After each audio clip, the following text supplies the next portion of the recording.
夏天遇到这么好的青菜，趁着季节就要多囤一些。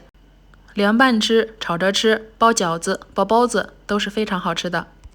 这是特意打电话从小姑子的婆婆家要来的红薯叶，今天就分享一个它的储存方法，到冬天吃的时候还是新鲜的。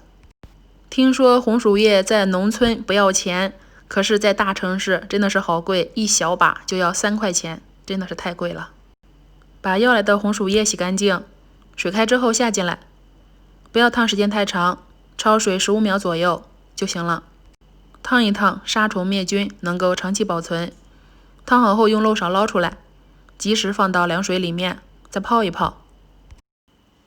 不烫手的时候就可以把它分成一团一团的，然后稍微用力挤干里面的水分。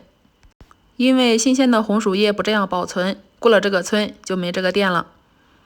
最后把它放到保鲜膜上面，像这样缠起来，再把里面的空气也排出来。最后的最后放到一个保鲜袋里面，把它系严实，系好之后再排一排空气，然后放入冰箱冷冻保存，1年都不会坏。吃的时候随吃随拿，非常方便。凉拌吃不需要加太多的调料，加点蒜末、生抽、盐、醋、小磨香油，搅拌均匀就可以吃了，真的是超级好吃。而且红薯叶还被誉为是长寿菜，所以我们要多吃一点这样的菜。